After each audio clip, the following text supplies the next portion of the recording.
The following episode of The Basement Surge is brought to you by Paramount Plus and Surge Media. More on that later. All right, guys, on today's episode, we're finally celebrating our 5-year anniversary. I sat down with my wife, Heather, to reflect on this journey that is Surge. She has put up with so much crap since the beginning of Surge, and I just had to get her point of view on everything we've done. Plus, I sat down with Frank, of course. I got his take on the past 5 years, and while filming it, felt like a classic episode of Surge. But, as you can tell, things behind me look a little different now. All that and more today coming up on The Basement Surge. Let's go! Turn up the volume. From the basement of the Empire State. This is The Basement Surge. 3,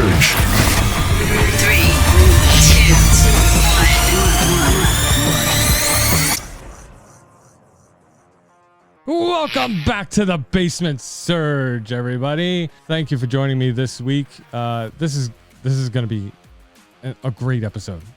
An excellent episode. But before we get started, do me a favor and hit that subscribe button. Give me a thumbs up.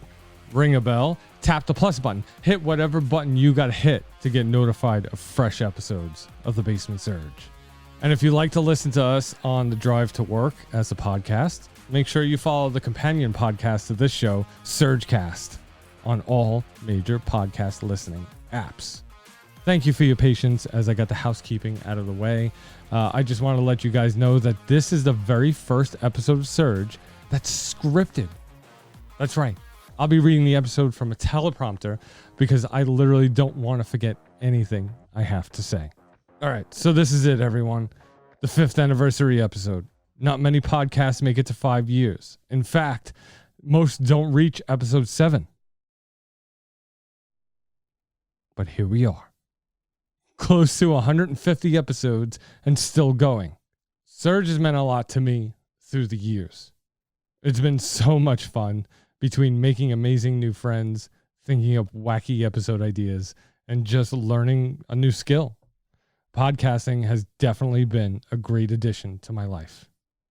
But don't get me wrong, it hasn't always been rainbows and unicorns.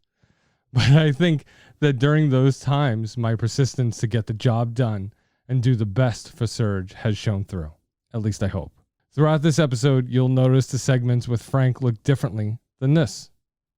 First of all, I had a pretty manly beard happening, but I thought it was fitting that we're celebrating a milestone that we shake things up here in the studio. So, since recording those segments with him, I upgraded the studio and shaved. I had to shave. I always wanted to have more in-studio guests and not be stuck doing the talking head thing right in front of the camera. I wanted to be able to actually sit down with someone and have a conversation. So I got a comfortable couch, an orange chair. The color orange is special for the basement because when we were kids, we had an orange couch down here. So to pay homage to that couch, I got a chair. Next, I got this coffee table that lifts up so I can do shows from the couch and maybe have a laptop in front of me. It's actually pretty convenient because it doubles for storage inside. I also got a new TV stand for behind the couch and, of course, new lights. I love my lights. I love having different color lights. I'm all about the lights. I think this new format of switching scenes depending on the episode and or guest will definitely make for a better episode of Surge. So, now that I've updated you on the state of the studio, let's see what Heather had to say when I first told her I was starting a podcast and what the early days of Surge was like. In this clip, we're also adjusting to the new set. Ugh. Okay.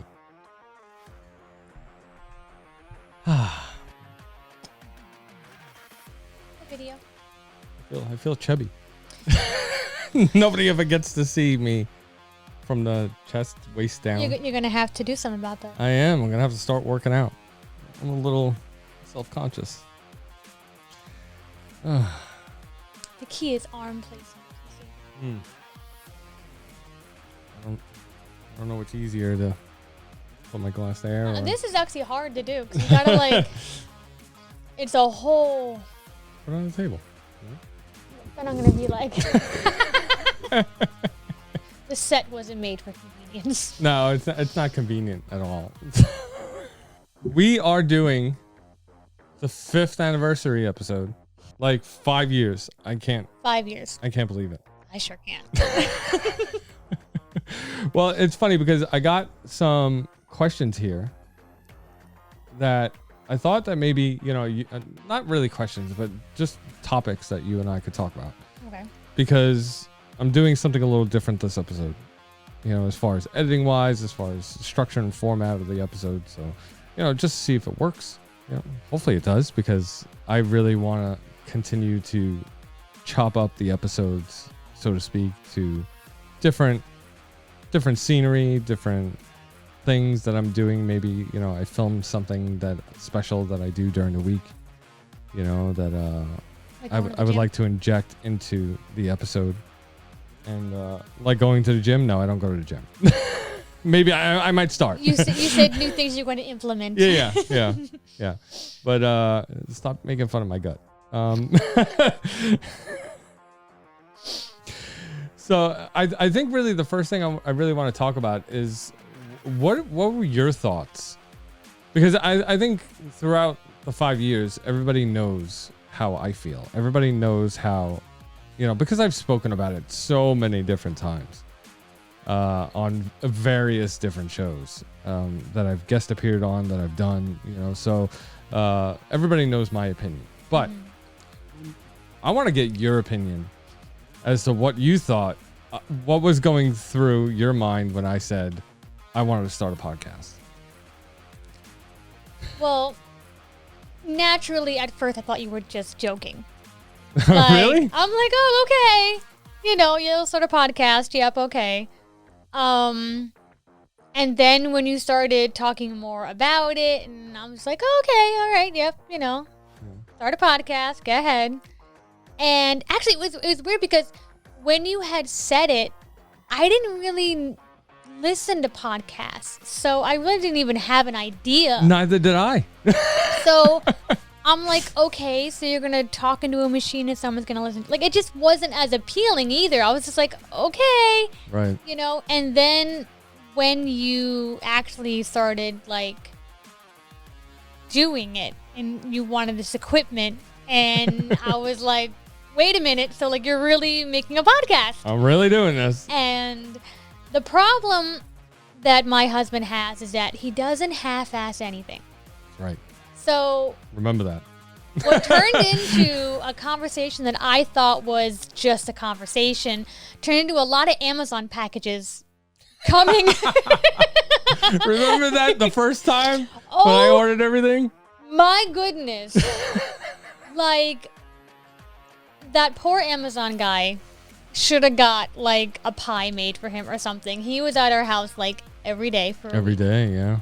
And it wasn't small boxes, it wasn't light boxes. I remember, it's funny because I remember when they delivered the Roadcaster, and I was hounding the UPS guy, and I was looking out the window. I was like that meme that you see online. Yeah, where they're hiding in the bushes. Yeah, where they're hiding.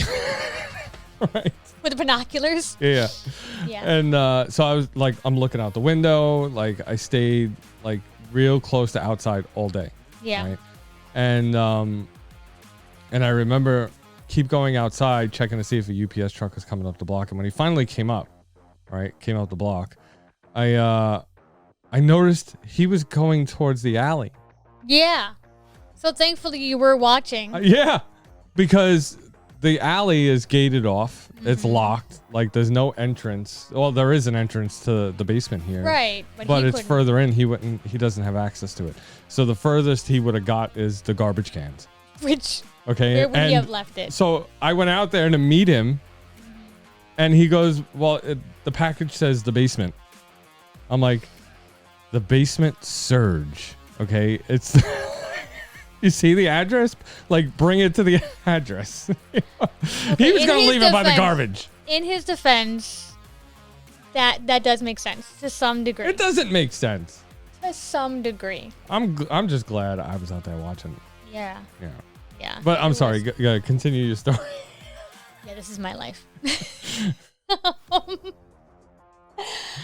But yeah, so you thought the podcast, and you and Frank had all these ideas because, of course, it was him and Frank in the beginning. Right. And I'm like, oh my gosh, what did I allow to happen? Because they had so many ideas, and some of them were like, okay, but they also had no idea.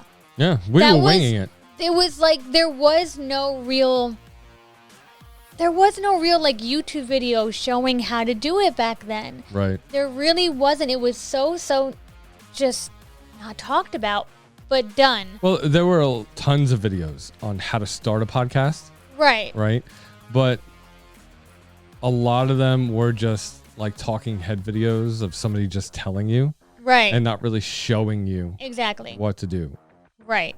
So it was trial and error.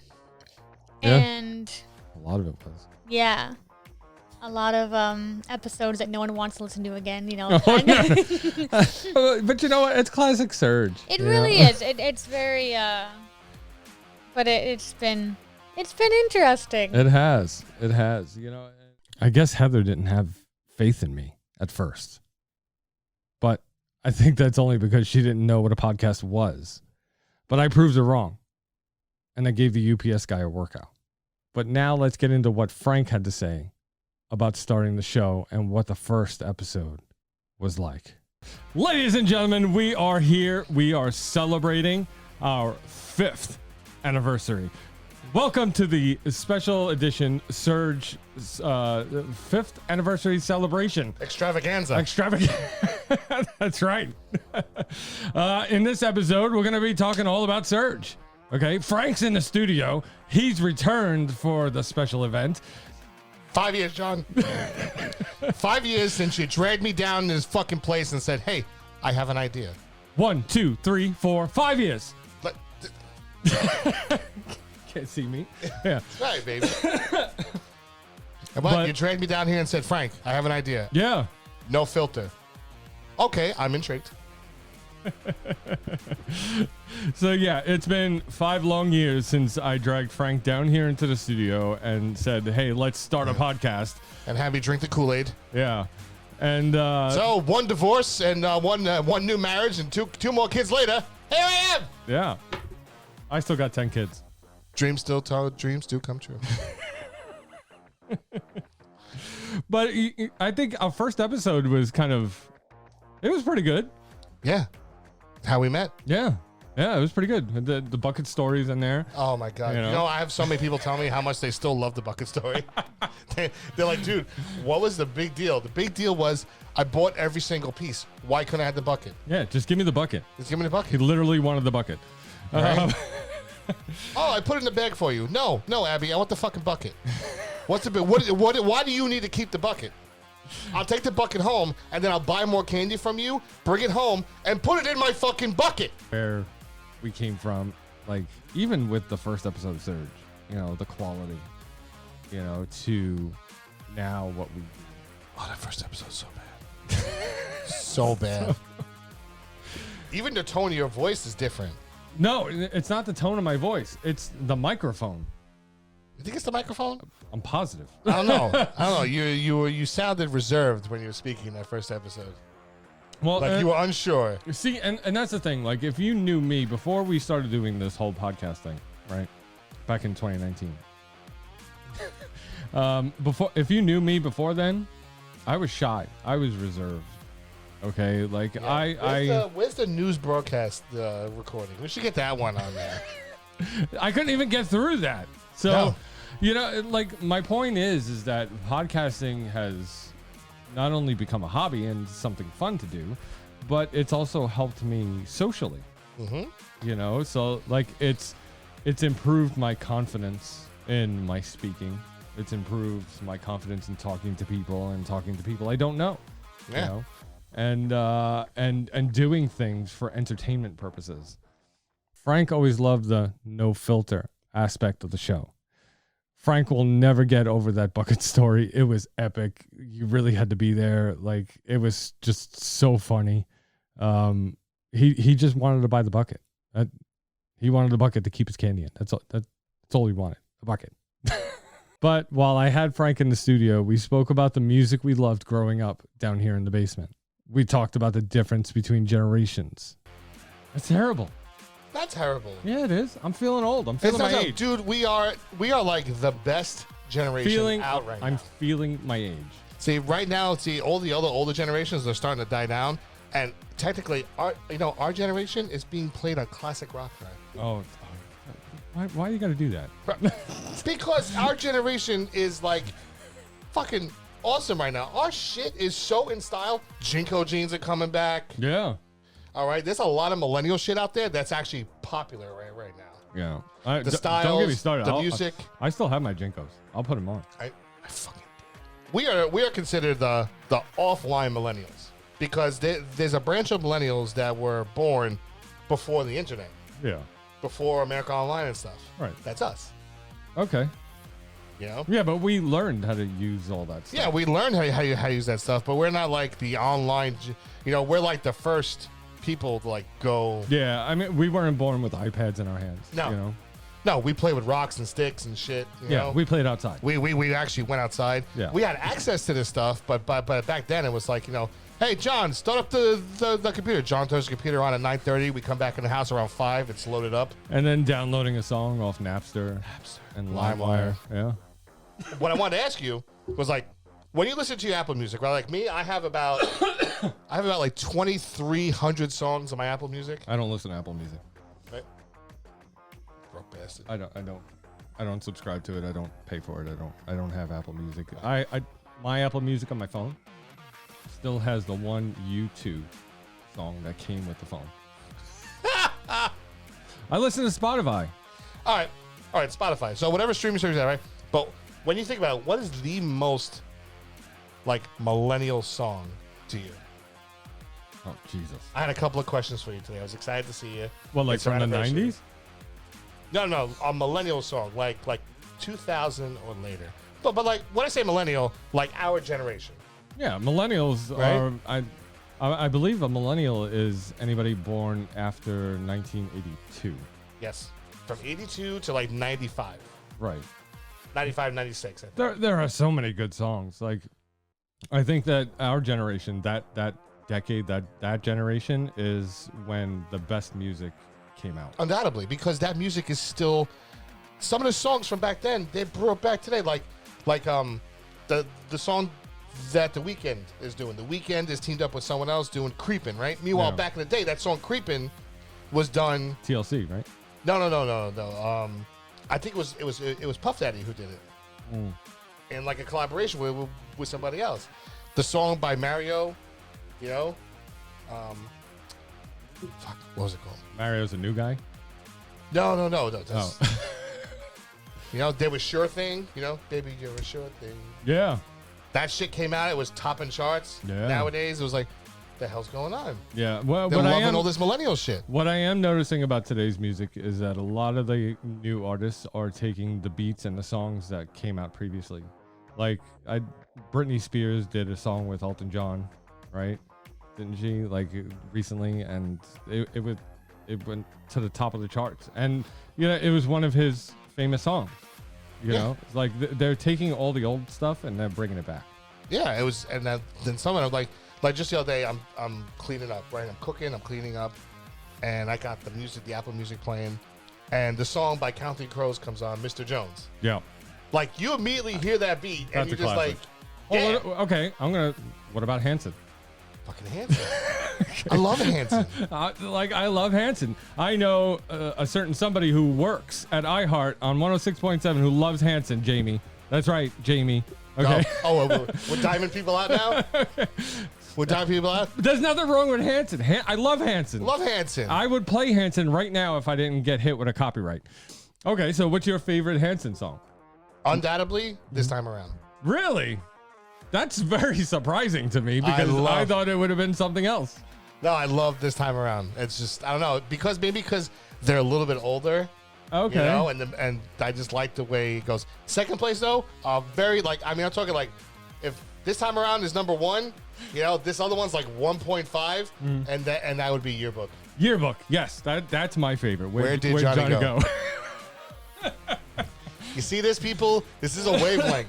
Yeah. This is a wavelength. You got to be on it. Where did Johnny go? Where did Johnny go? Love that fucking song. But yeah, I was talking to my wife about it, you know, who's also Jamie. Yeah. Who's also a Jamie. Hi, Jamies. But like, because she's a huge NSYNC fan and New Kids on the Block. I love New Kids. I seen New Kids live. So did she. Yeah. Yeah. So Hanson was huge down here in the basement, but we listened to everyone. We listened to Led Zeppelin, Journey, Backstreet Boys, NSYNC, Natalie Imbruglia, Offspring, Goo Goo Dolls, just to name the few. Music was a big deal for us when we were kids. And for the 5th anniversary extravaganza, Frank and I were trying to reminisce. In this next clip, Heather talks about what she thought about Surge when we first introduced a camera to the set and started doing live shows. Did you think I was crazy when I first introduced a camera to the show? I thought it was risky. I really did. Because, Like when I first started, like with Yeah. the YouTube channel. I know what you, you mean that, or you when you introduced it to the podcast?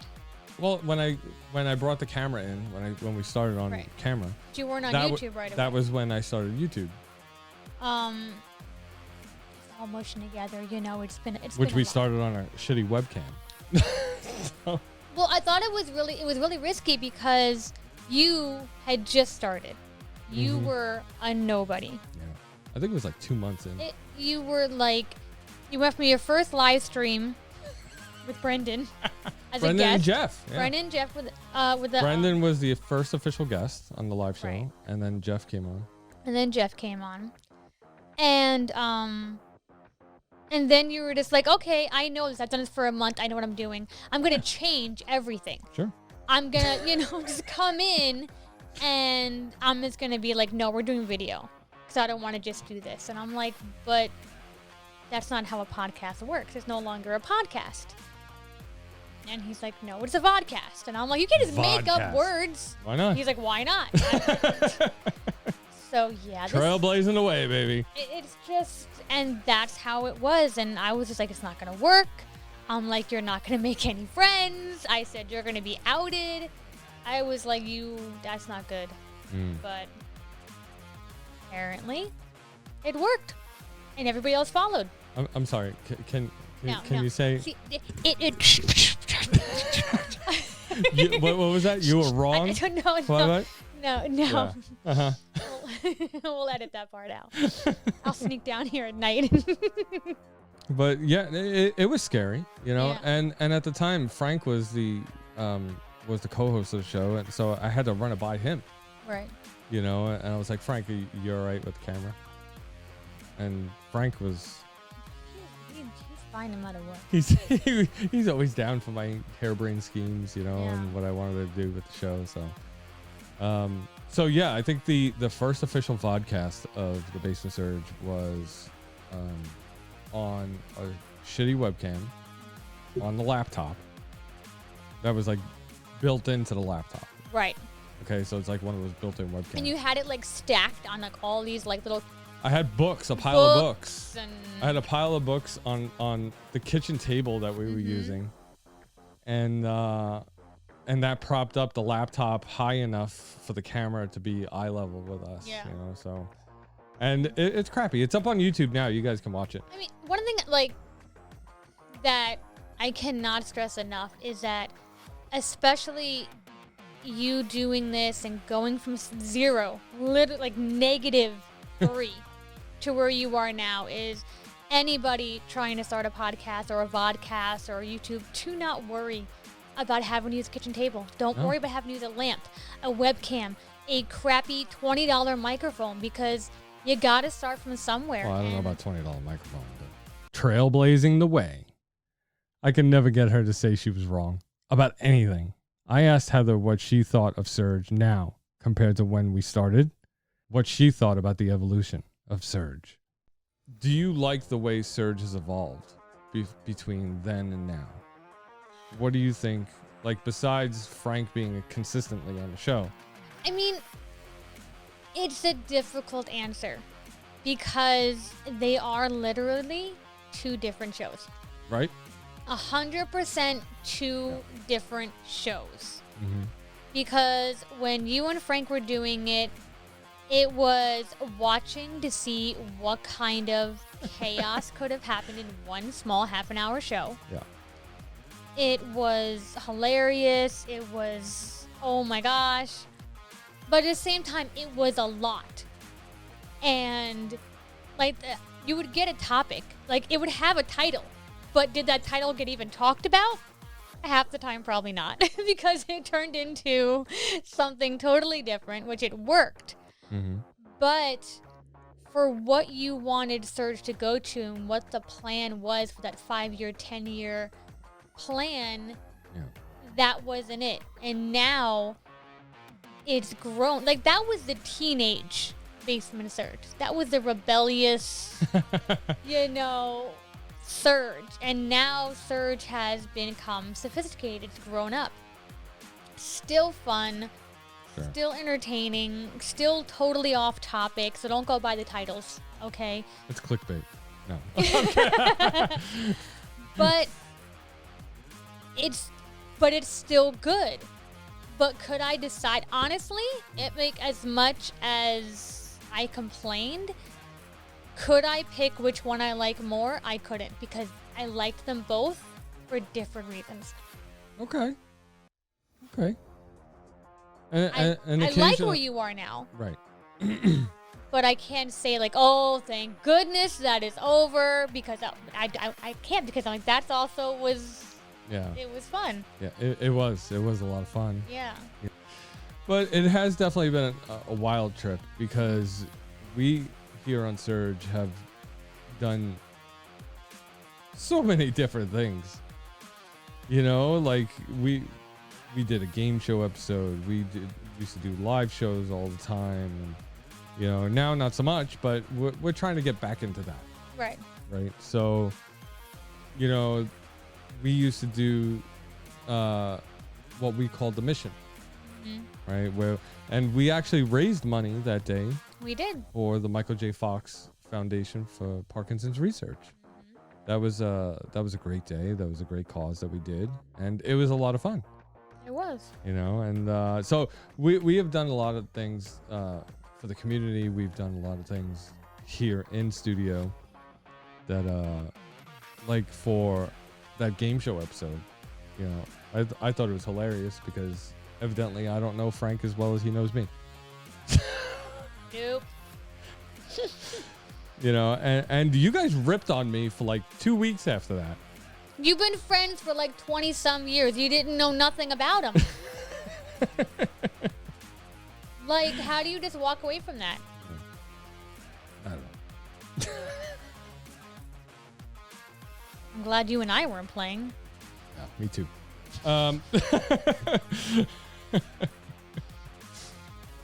Yeah, so the difference, I think, for me, is not only the content that we made, but the quality of the show. Okay, like for me, I look at it from a production point of view, right? So you see the set the way it is now, okay, with the TV behind me, this couch and the chair now, and we're sitting here talking, and this is the way that I want it to be now.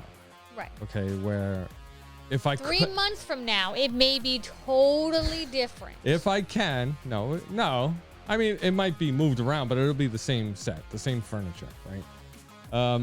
If you're a true Basement Surge fan, you know what I'm talking about. Yeah. But I would love to start getting more in-studio guests. Yes. Okay, so, which is why I made the studio like this, right? Because I want to get more people in studio and just to talk to them in person. But when I'm doing virtual interviews, virtual episodes, it'll be up there by the desk. But that's the way I look at it. I look at it from a production point of view, to where, the show looks better now, I think. Right. Than a built-in webcam into a laptop. Well, I mean, 5 years later, I'm hoping there's an improvement. Well, sure, yeah. I mean, yeah, it still needs a little couple tweaks. Like looking at the screen there, there's a lot of empty space behind you. And I want to put more on the wall. Well, see, we need that gallery wall. See, when you come Yes. you come into a studio, we got to get pictures. We got to get pictures of everyone that came in the studio. So we got to fill this wall up. Yes. Yeah. So before Christmas in December, I had went to the iHeart Studio here in New York, and I took pictures with me and Cubby and Christine. So from 106.7, and I want to get those framed. I want to put them up on the wall. Yep, absolutely. All right. I got the only person I got up on the wall right now is Frank. So I want to Notice who's not on the wall. What? It's all right. It's all right. I have a picture of Jeff. Again, you notice who's not. You notice who's not. Okay, I gotta get a picture of Brendan.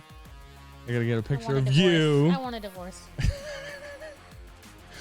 So I want everybody who's important to Surge up on the wall, right? The show has definitely come a long way, and I truly appreciate you guys sticking around through all the evolutions. I'm just happy Heather and I never did a game show episode. That really could have been bad. But to switch modes a little bit, when Frank was here, we spoke a little bit about the furniture and what it was like down here in the basement growing up. Such a good time. The 90s were such a good time for us, I think, because, that's when we met. That's when we spent literally every day Every together. day. I mean, we were on such a streak, man. We had such a roll. Yeah. And, it's funny because this is the room that we used to hang out in. Mm-hmm. Right. Except it was a lot different. It was a lot different. Only because it was the 90s. So we had a wall unit back there with all our TV the and stereo. We used to record the video games on VHS. all the game systems. We had PS1. What else do we have? We had PS1. We had Sega. 64. We had Sega Saturn. We had Sega. We had Super Nintendo. Yeah. Regular Nintendo. And I had them all hooked up. And the Xbox. Yeah, and Xbox, Well, the original. OG Xbox. Right. I hate saying, because when you think Xbox One, it's like, oh, you guys had Xbox One? No, the original Xbox. Was it Xbox 3? The Xbox? brick. Yeah. Because it's box, then 360, then one. Right. Makes no sense. Yeah, and That always threw me off. And I had them all hooked up. Okay, and I had the switcher where you just switched between the consoles. Like you turn them on, you hit the button. That's it. And everything was connected to the switcher that went into the TV and then into the VCR because we recorded ourselves playing the games. Because we tried to get the best times beating games. Resident Evil especially. Oh, it's I Resident think Evil 2. I still have those tapes somewhere. Resident Evil 2, especially when they're trying to figure out, how do we get past the alligator? How do we get past the alligator? Yeah. Yeah. And it was great because we had the wall unit full of the TV and the video games and all the CDs and music that I had on. Remember the slotted thing on top? Yes. With all the CDs, you just pull them out. You gotta pull a memory out. Yeah, and then we had this glass coffee table That always freaked me out. I was always afraid I was going to be the one to break it. with an orange couch, an orange velvet couch. Oh my God, that couch screamed 70s. It was from the 70s. It was No, my but it like dad's. screamed 70s, right? And just like it should have been on a porn set. That fucking couch. Well, we used what we could back then. That was, people in the building was storing in the basement. Mm-hmm. And I remember vividly going to ask my grandfather or ask my dad, "Can I use this? Can I take this into the front room, Please?" For me to hang out with the guys." And then a couple years later, we got a computer down here, Yes. right? And then we were doing AOL and AIM, and And then when we had to run that wire down here to connect the internet. There's no Wi-Fi, people. no Wi-Fi. No Wi-Fi. Yeah, it ran through a telephone line because I had dial-up, Yeah. and it came through. I had the box like right over here, the phone jack. I had the box like right there, and this is where we had the computer. Right here. Yeah, no, it was right there. Yeah, and then the couch was right here, God. facing that way. Man, I'm telling you, nothing will beat that orange velvet couch. I love that thing, which is why I got the orange chair for the set now. But something that's a tradition for Surge is whenever Frank is in studio, he brings a bottle of scotch. Not just any bottle. A bottle of Macallan. I do mind the arthritis. That gets on my nerves. But that's what Scotch is for. But it's like... Speaking of... I totally forgot. How could you forget? It's our anniversary. Frank came over for our anniversary special, and he did something he always used to do when he was a regular on the show. He brought over a bottle of Macallan. Macallan 12. Frank can't always be in front of the camera, but Frank is behind the camera. That's okay. Frank, you do you, man. And I'm gonna give you a little bit. Oh. Because I know you can't handle it. No. Well, it's a sippy. Yeah. You know, I'll take some. Sorry. Just a little bit. I can't refuse it. I can't. No, you can't. Listen, I got it. This is our. Listen, it's our 5-year anniversary. We always do it. We always have a drink for anniversary. Remember when we got the Rocks tequila? How great was that?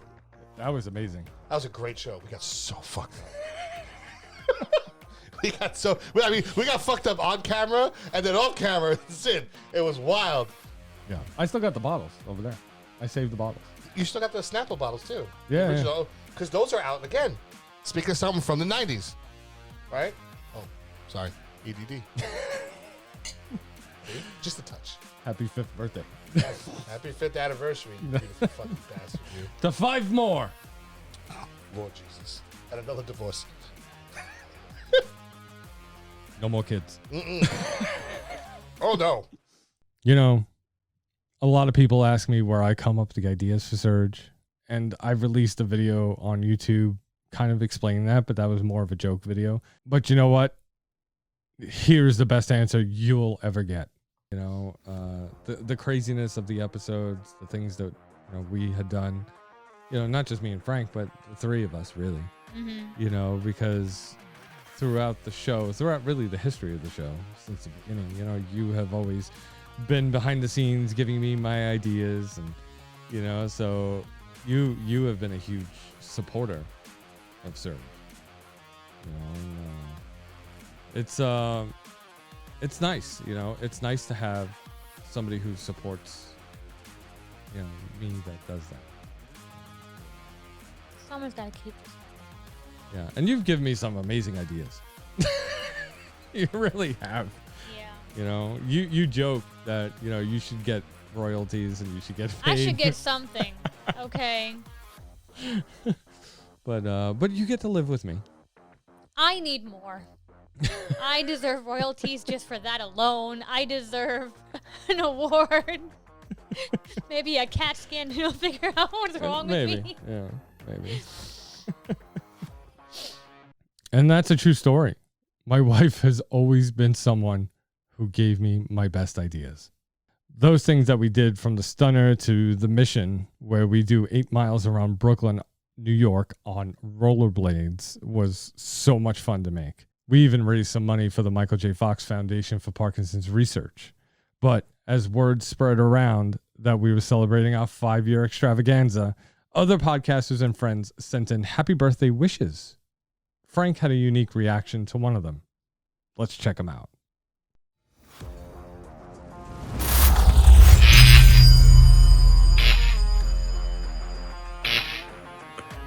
Wow. 5 years, Surge. You're officially an angry toddler. Good job. Not many podcasts make it past the first year, or even really 10 episodes, so you guys have beat the pack. So, in all seriousness, love the Surge. Love you guys. Great content. Good people. I can't imagine podcasting without you. Kisses. Hey, what's up, Basement Surge? Hey, congratulations on 5 years of creating content and 5 years of doing the YouTube thing. You keep on doing you on the YouTube. Hey, what's going on, Surge Lights out there? It's your boys from the Scuttlebutt Podcast, just popping in to say hey. As you can see by our Scotch selection, we usually have a minimum age cutoff for all of our episodes and guest spots, but a little birdie told us that a Basement Surge is turning 5 here recently, And I think that goes for a toast, and maybe an exception in this case. Cheers to you, John. Keep up the good work. We'll talk to you soon. Happy birthday, Basement Surge. Hit that subscribe button and ring the bell. What's up, Basement Surge? Congratulations to making it to your 5-year anniversary here on there. Not many YouTube channels get to that point, so that's a big thing. So I say, kick back, get a can of Surge, and enjoy yourself a classic Ryan Reynolds movie. You son of a bitch! In Green Lantern. Until next time, have a good one, and congratulations, guys.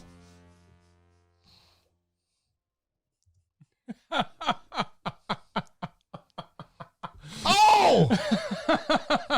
Oh! Oh, you dead in the rock son of a bitch! I hate that fucking movie. Oh, when are we getting him? That's it.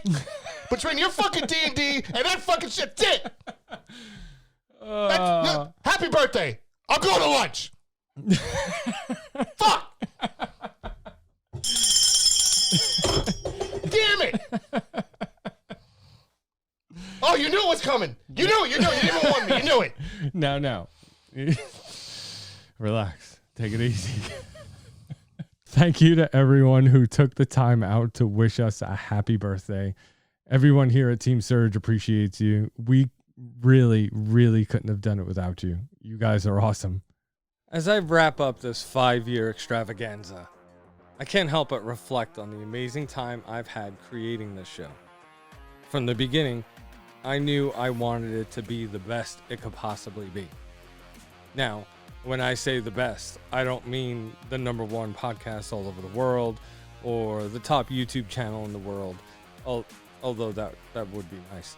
I call it the best because not only do I put 1,000% into the show with graphics, editing, and content, but it's the best because I've had so much fun doing it. The people I've met, the friends I've made, and the new skills I've learned.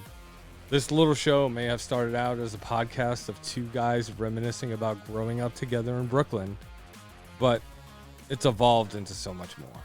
Just so you guys know, I filmed both Heather and Frank's segments as full episodes, so I'm going to be making their individual 5th anniversary episodes available separately on our YouTube channel for you guys to enjoy. So keep an eye out for that.